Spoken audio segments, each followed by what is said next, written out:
Welcome to Healthy Mama Hacks, a weekly mini podcast where I share my best tips for hacking your healthy mama life with simple tips for easier eating, cooking, and living a healthy mama life in 20 minutes or less. Let's do this, mama. Hey mamas, welcome back to another episode of Healthy Mama Hacks. After spending the last month cleaning out our kitchen, or at least talking about it, I hope you took some action on it too, it's about time to do a pantry purge. What am I talking about when I talk about a pantry purge, and how do you actually do it?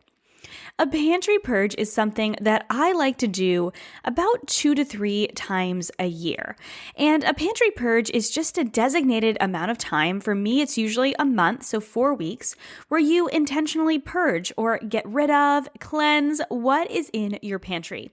Not by throwing it out. I do hope that you already did this and went through anything that might be expired when we did the pantry clean out and organization. But in this case, it's by using it up. There are a few reasons why I love to do this. Number one, it reduces waste and it allows us to use what we have, because even though we tend to think the things in our pantry last forever, they don't, and they do eventually expire. So making sure that I'm taking a few times a year and intentionally going through the things in my pantry helps me to reduce those moments where I do end up going and organizing my pantry and have to throw things away. So it's really just about being intentional about using what we have. But the second and probably the biggest reason is it is a huge money saver when I am intentionally using what's in my pantry, and not just a quick glance like I do week to week when I create my meal plan, but actually going in and going, okay, I'm going to intentionally use the things in my pantry this month as the base for my meals. It saves me a ton of money that month on groceries because I already spent the money ahead of time stocking my pantry or buying things when they're on sale. I try to be really intentional about just buying extra items that are on sale when they are things that I know I'm going to use. But it's still easy to get a stockpile of some things that we might use, but we're not using up fast enough. So taking this time to go through what we have in our pantry and use what we have is a great way to save money. So if you're trying to save up for something, a vacation, add some extra to the savings account, or you could just use a little bit of an easier food budget this month, it's a great time to save money. This is why I love to do it around the holiday season as well, in November or December. As I'm recording, I'm doing this in the early spring. My favorite times to do this are typically in the springtime, at the end of the summer, kind of at the beginning of the school year. I love that transition time, and then the end of the year. But you can do them whenever you're listening to this, whenever you want to. You always have the opportunity to do a pantry purge. It's just about being intentional. And the last reason I love doing this is it gets me to be more creative with our meals and think outside the box. This is often the time I pull out my dusty cookbooks that I love but haven't used in a while, or search Pinterest or Google for recipes using black beans. And I either utilize the recipes or create my own inspiration. And oftentimes this is when I create new recipes. So it inspires me to think outside the box, to try new recipes, and to add new recipes to my family favorites list. So let's talk about how we actually do it, how we actually do the pantry purge. If you are listening to this at the time of recording, I will be spending the entire month of May 2021 doing this pantry purge over on Instagram. So you can follow me at Healthy Mama Chris, and I'm going to be going live every week sharing with you how I create my meal plan based on what we have in the pantry, what I have left each week, and really just taking you through the whole process. But today, I'm going to take you through the process so you can listen through it, you can take notes, and you can hit the ground running no matter what time of the year it is for you. The first thing and the most essential thing to do when you are doing a pantry purge is to do an inventory. So the link in the show notes will give you the inventory list that you can use, or you can just do this in a notebook, whatever you prefer. But I like to take the time to inventory by category my pantry, my fridge, and my freezer. I know this is a pantry purge, but I also take the time to purge what's in my freezer and then utilize what's in my fridge as well. So take the time, go through what do you have in your pantry. And I tend to like to just kind of chicken scratch down a list and just write out whatever I have. Make sure to write down the quantities so you don't just write down black beans and then assume you have like 16 cans of black beans and you only have one. Write down the quantity. And then I go one step further. I don't do this every single week or every single month, but when I do a pantry purge quarterly, I do go through and I write down the item, the quantity, and I categorize them. So beans, grains, pastas, oils, things like that. So I know what I have in what category. So when I am creating my meal plan, because I'm being so intentional, even more than usual, about using what I have in my pantry, I can easily find those things. You don't have to take this step if you don't want to, but I find it to be a really helpful step. Remember, you're only doing this every few months. So it's not like you're doing this every month. You don't have to feel overburdened by trying to categorize your pantry list all the time. It's supposed to be a little bit more intentional this time. So I always recommend doing this at a time where you can take an hour or two on the weekend once a quarter and go through your pantry and actually write things down and then categorize it so you can be intentional about it. So I go through, I inventory everything that's in my pantry with quantities, categorize it, and then do the same thing for my fridge and freezer. Now, my fridge typically doesn't have as many categories or as many things that I need to work through other than condiments, but I still like to do this with my fridge and my freezer. I still have a pretty small apartment size freezer, so there isn't a ton in there, but there's always things that get left in there that can definitely be used up. The second thing I do is create a list of meals that I know my family loves that I can use with the items that I already have. And guess what? I have a whole episode on this. If you check out Healthy Mama Hacks episode 152 on pantry meals, I give a ton of ideas. I'll share a few with you in just a minute, but I like to start with a specific pantry meals family favorites list that I know that I make based on the things that we typically have in our pantry. So a few of our favorites are black bean nachos. We love keeping canned beans on hand and also dried beans, but canned beans are just more convenient for a quick nacho night. We love siete tortilla chips, and so we will throw together some really easy black bean nachos with black beans, some salsa. Oftentimes we'll serve it up with some guacamole on the side if we've got some avocados, some cheese on top, which we typically have in the fridge, and it's a quick, easy, delicious, and fun dinner. If we've got things like cilantro and green onions, we'll throw those on top as well. But we just kind of use what we have on hand, and it's a really easy and inexpensive meal.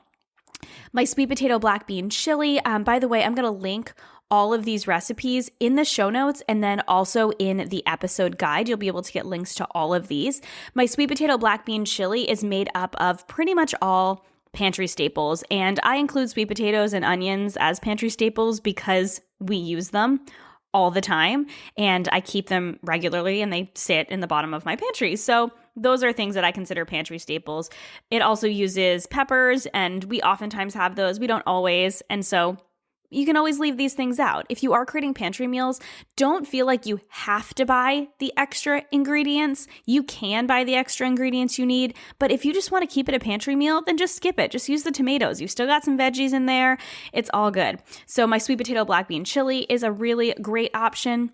My Moroccan chickpea stew, which uses a couple cans of chickpeas and a can of diced tomatoes, a bunch of spices, some carrots, which are another one of the staple items that I just keep in my fridge at all time. And that's just a delicious and flavorful option that kind of mixes up our meals because the flavor profile with the cumin and the cinnamon is a little bit different than a lot of the typical meals that we create. That's a really great one. I love using canned salmon to make salmon patties. I have a ginger turmeric salmon patty, which is our favorite on the blog. And then I also just have a classic salmon patty that the kids don't love as much because it has dill and the kids don't love dill, but I love them. And I'll link both of those salmon patty recipes. Pasta with cashew cream. My kids love my cashew cream sauce, which is super simple. It's just some cashews, water, lemon juice. I like adding some garlic powder and onion powder to give it a little bit of kind of a fettuccine type feel, and then some sea salt. And that's basically it. I blend it up in the Vitamix and I top it on top of whatever pasta we have, which is usually Banza pasta, which is a chickpea pasta, which just provides us with some fiber and plant-based protein. And oftentimes we have it with a veggie on the side, but that's a really quick and easy pantry meal that we love. Roasted chickpea quinoa bowls, just like black beans. Chickpeas and black beans are our favorite legumes to keep on hand. So we'll keep them in both canned and dried form. And if I'm doing meal prep, I will soak and cook the beans in the Instant Pot and oftentimes use them for more than one meal. And this is something I definitely do when I'm doing a pantry purge. But roasted chickpeas are one of those things I love. I love tossing them on top of a salad. I love making them into bowls. Our roasted chickpea quinoa bowls are one of our family's favorites. We serve it up with broccoli or kale or really whatever veggie we have on hand, either roasted, usually roasted, or sauteed, or even steamed. And then I cook the quinoa in the rice cooker. I top it with a tahini sauce. You could also top it with a peanut sauce or a pesto. And they're just a go-to. We eat bowls at least once a week. They're just a really quick and delicious meal option that is mostly from the pantry. Homemade pizza is something we love to make from pantry staples. Obviously, a lot of the toppings are fresh, but we just kind of tend to use what we have on hand. But we always have the ingredients on hand, the yeast and the flour and the salt and the olive oil to make a quick and easy homemade pizza. I have a 60-minute homemade pizza recipe on the blog, which is great and easy. I also love making the King Arthur flour recipe, which is my all-time favorite pizza crust recipe, but the 60-minute one works really well if you have less time. I also love to make a tuna casserole. The kids, this is hit or miss with the kids, but this is like a super classic comfort food for me. My mom used to make it for me as a kid, and I've just kind of healthified it a little bit. I do love making my own homemade cream of mushroom soup, but I also do like to keep some of those on hand just so that I can make a quick and easy meal. Oh my gosh, I feel like such a mom saying that I love making casseroles, but I do, you guys. I like making casseroles once or twice a month, and tuna casserole or chicken and rice casserole are really easily made with like a cream of mushroom soup. The Pacific brand is my favorite. The ingredients are really great and it's easy to keep on hand. So I do love a good tuna casserole with some tuna and some egg noodles. And usually we add some defrosted frozen peas in there as well for something green. But a tuna casserole is a great pantry option. I love making a veggie fried rice. With rice that we have in the pantry, I'll usually toss in an egg and whatever veggies we have on hand. Usually I start with some onions and some carrots. We love throwing in peas. We love throwing in corn. We love throwing in, and those are frozen. Or edamame is a great option too. And really just we throw in whatever veggies we have on hand, broccoli, kale. And if we've got a protein, I love adding some tofu in that, or we could add chicken or something like that in there too. But a veggie fried rice is a mostly pantry kind of use it all up option that's really great and the kids love. You love it with some coconut aminos because it has that like sweet and salty flavor. And then the last one that I really love is a red lentil coconut curry. I love keeping red lentils on hand. They're delicious. They're a great plant-based protein option, and they cook up really quickly. And cooking them in coconut milk with some curry powder is just, oh my gosh, it's divine. It's so good. And we serve it up with some rice, and it's a really quick and really delicious pantry recipe with pretty much all pantry ingredients. We don't need any. You could put veggies on the side, but typically we don't. It's an all pantry recipe for that one, which is awesome. So if you have a capsule pantry, this makes this even more easy. If you have no idea what I'm talking about, then you can check out episode 153 where I talk about having a capsule pantry. But all of these recipes that I mentioned are recipes with ingredients that I already know that I have on hand because they're the things that I keep stocked in my pantry. Now, I do accumulate extra things in my pantry from shopping trips, like I said. But I like to start with the things that I know I have on hand, use those things up first, and then move on to the outliers a little bit. So step number 3 is to craft your first week's meal plan using what you have. So I always start with the fridge first. Okay, what is in the fridge? What needs to be used up first? And then the freezer and the pantry. So I go through the fridge and I go, all right, is there any dairy that I need to use up? Is there any leftover cheese or sour cream or anything like that? Do I have some vegetables that are ready to be used up that I want to utilize in meals first? I start with those. And when I create my meal plan, it's starting with the fridge items first, and then I go into, okay, what proteins do I have in the freezer? What canned goods or just dry goods I have in the pantry? So that's my first week. And then the subsequent weeks it becomes a little bit more complicated over time, but I do the same thing. I look at, okay, what did I buy fresh and what do I have left in the fridge? And how can I utilize the things from the pantry in the best way I can? I mentioned this earlier, but one of my favorite things to do when I meal plan in general, but especially when I'm doing a pantry purge, is to focus on using similar ingredients in that week's meal plan. This saves money, it saves time preparing meals, and it saves a ton of time during meal prep because you're just cooking 1 or 2 proteins and you can use them in different meals. Same thing with vegetables. So you're just kind of doing that chopping or that cooking once, and then you can mix and match them in different meals. Something like my roasted chickpea quinoa bowls is very different than my Moroccan chickpea stew, but they both use chickpeas. And so those are really great options that could be put side by side, like Monday and Tuesday, and it doesn't feel like we're eating the same thing, even though we're eating chickpeas both of those nights. So start by crafting your first week's meal plan using what you have, fridge first, then freezer and pantry, and then continue that on subsequent weeks, utilizing what you have.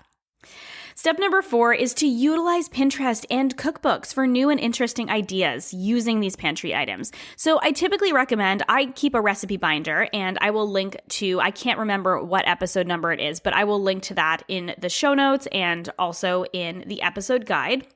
But I have a whole episode on how, I think it was Healthy Mama Hacks episode 2, all about how I organize my recipes, and I keep them all in a recipe binder. However, when it comes to the pantry purge, I've already probably exhausted the recipes that are in my recipe binder. So this is the time for me to explore and to try new things. So I typically have a list of recipes I want to try. So I go through that first and go, okay, are there recipes that have a lot of pantry items in them? Can I try those out first? And then I'll go through Pinterest. I'll create a board with pantry recipes. You can actually head to my Pinterest if you'd like. It's pinterest.com/healthymamachris. That's Chris with a K.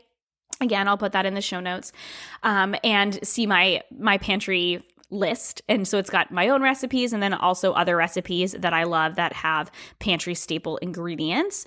And I utilize that to craft my meals for the month and just to experiment, again, to just go outside the box a little bit, to try new things and maybe add some new recipes to my family favorites list as well. Step number 5, the last step, is to create a grocery budget and a list so you shop for just what you need. But there's a caveat here. I'll talk about that in a second. But I want you to create a grocery budget. I want you to decide what you're aiming for. Okay, how much do you want to cut your groceries down for the month? Typically, I like to cut my grocery budget down 50% when we do a pantry purge and really try and just buy the staples. So typically right now, we spend anywhere from $100 to $125 a week on groceries. So I try to cut this down to $50 to $60 a week, which I know sounds insane for a lot of people, but it's just me and 2 tiny humans most of the time here. So it just makes sense that we don't need to spend as much on groceries.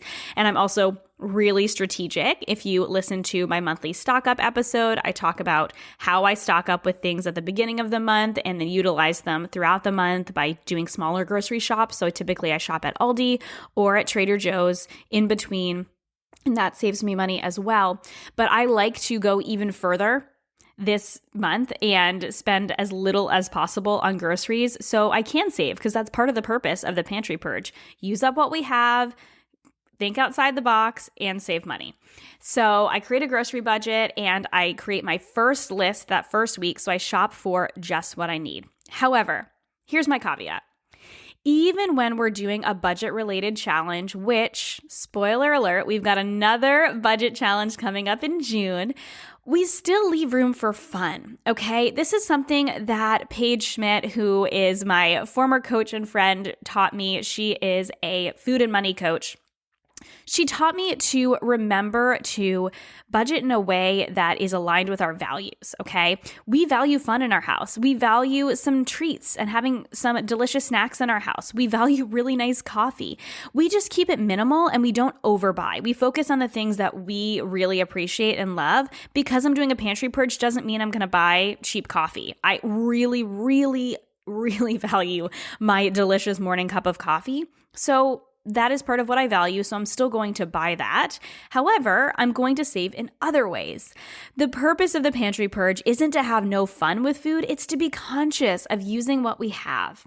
So I just wanted to put that caveat out there. This isn't about restricting yourself or being miserable this month. It's about being creative. And don't forget to stay flexible, okay? It's not going to be perfect. We're not looking for perfection here. Do your best, don't stress, and enjoy the savings. I hope you enjoyed hearing how I do a pantry purge. Don't forget to download the episode guide and follow along on social. I'm at Healthy Mama Chris on Instagram. And like I said, I'll be sharing my pantry purge step by step all month long. And don't forget to join us in the Healthy Balance Mamas Facebook community. It's just facebook.com/group/Healthy Balance Mamas. We're going to be talking about the pantry purge all month long. And I'm going to be giving extra special tips and tools. And it's just a great community of women connecting over wanting to live a healthier, happier, more balanced life as a mom. Okay, friends, I will catch you on Monday. Have a beautiful weekend. Thank you so much for listening to this episode of the Healthy Balance Mama podcast. If you loved it, would you take a screenshot and share it with a friend over on Instagram and tag me in it? It helps me so much to know what you love and are taking away from each episode. If you really loved it, would you hop over to iTunes and give me a star rating and review? Every rating and review helps this podcast be seen and heard by more women who need to hear the message of balance and wellness without deprivation. It's the best free gift you could give me. And as a reminder, the information and opinions on this podcast are meant for education and inspiration only and are not to be taken as medical advice, diagnosis, or treatment. Please consult with a trusted practitioner before making any changes. Have a beautiful day, friend, and I'll see you in the next episode.